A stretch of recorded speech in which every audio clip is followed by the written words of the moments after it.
सत्यभामा कृष्ण की दूसरी पत्नी थी। वो एक बहुत ही घमंडी स्त्री थी।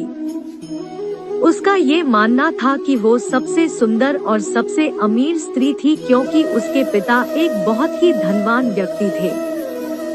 तो सत्यभामा जितने और जो रत्न और आभूषण और संपत्ति चाहती थी वो सब उसके पास थे।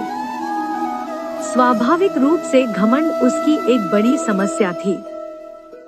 एक बार कृष्ण के जन्म दिवस के अवसर पर सत्यभामा ने सोचा कि वो सबको दिखाएगी कि वो कृष्ण को कितना प्यार करती थी।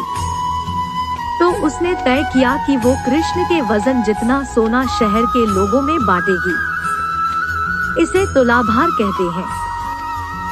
ये मंदिरों में होता है। लोग एक बड़ी तराजू में अपने वजन के बराबर का मक्खन, घी या चावल या कुछ और रख कर वो चीज लोगों में बांटते हैं। चावल, नमक, दाल या सोना या वो कुछ भी आप दे सकते हैं जो देना चाहे। ये प्राचीन परंपरा हमारी संस्कृति का एक हिस्सा है। सत्यभामा ने तुलाभार की व्यवस्था की। लोग बहुत प्रभावित हुए पर कृष्ण पर इन बातों का कोई असर नहीं हुआ। वे जाकर तराजू के एक पल्ले पर बैठ गए। सत्यभामा जानती थी कि उनका वजन लगभग कितना है और उसने उतना सोना तैयार ही रखा था। पर जब उसने सब सोना दूसरे पल्ले पर रखा तो कांटा जरा भी नहीं हिला। कृष्ण का पल्ला थोड़ा भी ऊपर नहीं हुआ। ऐसा ही कुछ तब भी हुआ था जब कृष्ण एक शिशु थे। एक राक्षस आकर उन्हें ले जाने लगा। तब कृष्ण ने अपना वजन इतना बढ़ा लिया कि राक्षस वहीं गिर पड़ा और कृष्ण ने उसके ऊपर बैठकर उसे कुचलकर मार डाला।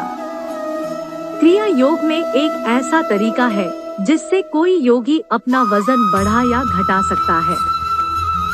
ऐसी बहुत सी कहानियां हैं कि ऐसे योगी भी थे जो पहाड़ की तरह भारी हो जाते थे।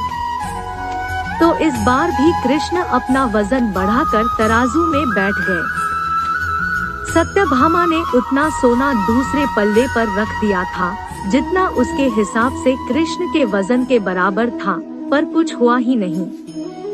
तब तक शहर के सभी लोग ये घटना देखने के लिए आ गए थे। तब उसने अपने नौकरों से वो सभी गहने मंगवाए जो उसके पास थे। एक के बाद एक वो गहने डालती जा रही थी और सोच रही थी कि काम हो जाएगा, पर कुछ नहीं हुआ। तब उसने वो सब कुछ भी रख दिया जो उसके पास था, पर पल्ला जरा भी नहीं हिला। वो रोने लगी क्योंकि ये सब उसके लिए बहुत शर्मजनक था।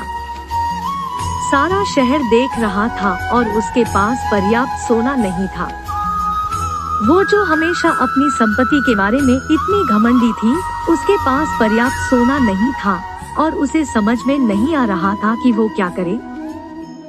तब उसने रुक्मिणी की ओर देखा जिससे वो बहुत जलती थी और हमेशा परेशान रहती थी। उसने रुक्मिणी से पूछा, अब मैं क्या करूं, क्योंकि ये बात सिर्फ मेरे लिए ही नहीं पर तुम्हारे और हम सब के लिए भी बहुत शर्मजनक है। मैं क्या करूं? तब रुक्मिणी बाहर गई और तुलसी के पौधे के 3 पत्ते उठा लाई। जैसे ही तुलसी के वे पत्ते उसने तराजू के दूसरे पल्ले पर रखे, कृष्ण का पल्ला तुरंत ही ऊपर आ गया।